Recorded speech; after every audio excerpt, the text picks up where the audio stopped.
Do you understand that abundance has a vibrational frequency? Yeah? And can you imagine what it feels like? What would the vibrational frequency of abundance feel like if you were going to put words to it? It would feel like ease. It would feel like freedom to choose, certainly. It would feel like eagerness. It would feel like clarity. The vibration of abundance feels like fresh air. It feels like clear path. It feels unlimited. It feels always flowing. It feels abundant, meaning never ending, always flowing. It doesn't feel pinched off, and it doesn't feel like jealousy, and it doesn't feel like worry, and it doesn't feel like fear. It feels like fun. It feels like sureness. It feels like certainty. So let's say that you're standing in a what-isness of less abundance than you want. If you can take your attention away from your perceived manifestation of not enough, and you can focus upon something else that feels like fun or something else that feels unlimited.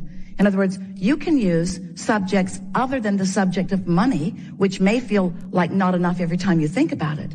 You can focus upon other things that feel like fun, that feel unlimited, that feel like clarity, that feel like fresh air. You can practice the seed vibration of abundance by staying off the subject if the subject calls something different from you. You see what we're talking about?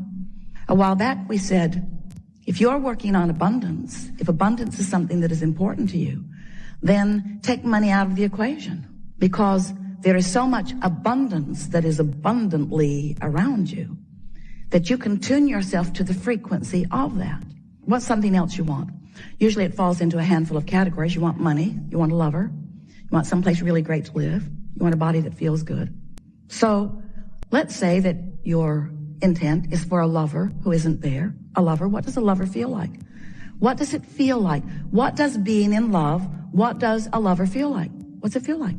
Feels happy, feels high, feels pretty damn good. Feels like well-being, feels like homecoming, feels like security, feels like appreciation, feels like being appreciated, feels effortless, feels like ease, feels natural, feels like desire.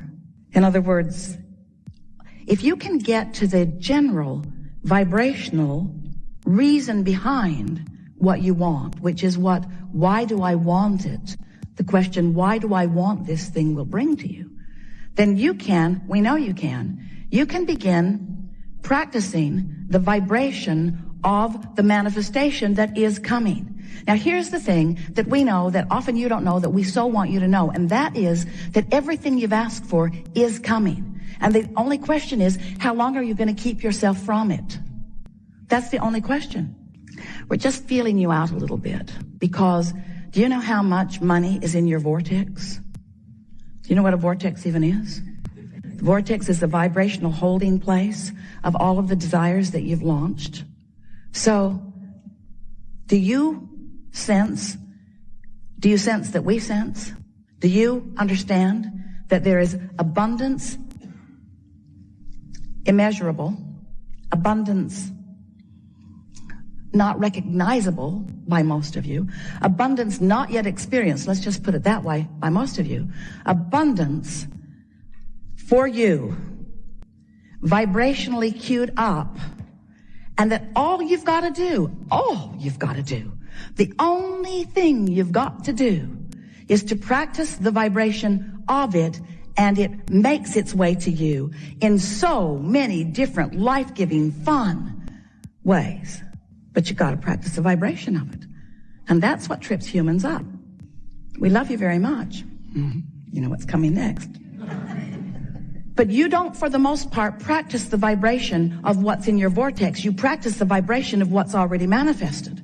And what's already manifest is a puny comparison to what's available to you. So we've made our point. You got to stop focusing so much on what is that it dominates your vibrational patterns. And you have to start focusing upon who you really are and how you want to feel. So when you think about the things you want, and there are a lot of them, and it's wonderful. When you think about the things that you want, and you think about why you want those things that you want, and it brings you to that vibrational reason, most of which is easily recognizable by you and easy to find by you and easy to discover all around you already. Because the feeling of money is not only available to you in money itself, because you just said it feels like fun, it feels like freedom, it feels like, and there is so much of your world that does not require money in order to feel those things, you see. If you're taking score of what is and using that as your basis of how you feel about you, you're missing the potential, you see. That's why, as we play with you, we've been helping you to approach your life in a different way than most of you have. If you've been following us for a while, you hear us say, you are more than the physical being that you recognize as you. And you were source energy before you came into these bodies, and the larger part of you still is. Well, that's a lot to contemplate. But if you can hook into that and start recognizing that there is an energetic part of you that often you pinch off, but that you don't need to, and you start watching in your personal experience for the evidence of when you're allowing it and when you're disallowing it, now deliberate creation and all of the joy that is associated with it is yours, you see. But most people aren't thinking of themselves as energy, so they're not paying attention to their emotions. They don't connect their emotion with alignment or misalignment, but they do associate it with behavior. So much of the world is trying to control behavior and failing at it because you can't control the behavior of others. You don't have enough facilities to lock up the bad ones by your perspective. So you can't control the behavior. And so then you just feel like you can't do it. And that contributes to your feeling of unworthiness, where if you approach it in this other way, I am source energy, was and still am. Source is always flowing to me and knows who I am and what I want. I can feel when I'm in alignment with that perspective. I can feel the compassion of Source. When I feel love for myself or for another, I'm right there on the vibrational beam. I can feel it. And when I feel it on purpose and I sustain it deliberately and I practice it until I own it, and then my life reflects it, now I'm cooking. Now I'm living in the way that I said I would when I decided to come forth into this physical experience. And through the clarity of my example, every now and again, somebody will come up to me and say, how is it that you live the way you do? What do you know that I don't know? Say, I know that I'm really good and that I'm worthy of good things. And that everyone who has ever been consciousness is aware of me and is rooting for me. And that I have an entourage, that there is a collective consciousness that is so in love with me and significantly aware of me that there is no situation in which I can stand asking a sincere question from a point of really wanting to know that within a very short period of time, the answer isn't flowing to me. And it is so fun. It is so fun to get to be the director of the answers because I'm the creator of the questions. It is so fun to be the director of the expansion because I get to be the sifter of the contrast and the discoverer of the missing parts. It is so fun that I get to be the orchestrator of the solutions because I'm the discoverer of the problems. I found out I'm a creator. And I found out that I'm good at it. And I found out that I like it. And I found out that it's fun. And I found out that it's what I came to live. I found out that it's what we're all here about. I found out that you're one too. I found out that everyone around us is a co-creator. I found out that we're all in this together. I found out that life is supposed to be fun. I found out that I'm really good at this. I found out that sometimes I'm better than others, but I can always bring myself back to alignment if I try just a little bit. I found out that I just can't get enough of this, and no one can. I found out that we all just stay in this game of creation eternally because it's what we're all about. I found out that goodness reigns, and that well-being abounds, and that I can promote that with the power of my mind, and that it all hinges upon the expectation that I've fostered in myself, and that I can deliberately foster an expectation.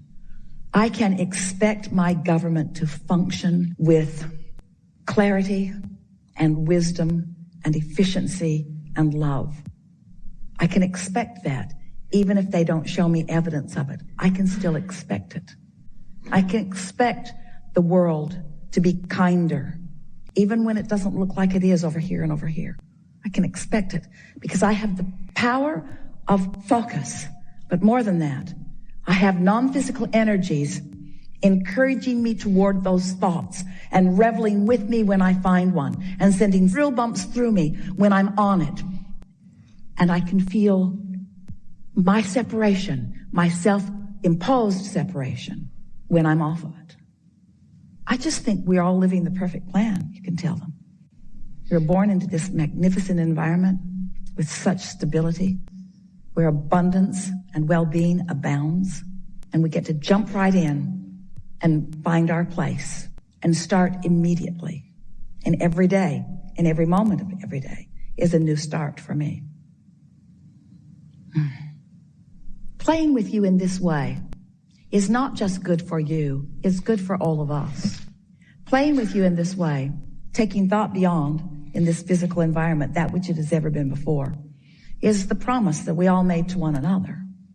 You said, I'll go forth and I'll mix it up, and I'll figure out some things that I would like to be improved, or some things that I would like to be replaced, or some things that are missing altogether that I would like to be there. And I will ask the question, and then I will find a way of holding myself in a place where the answer can be revealed to me.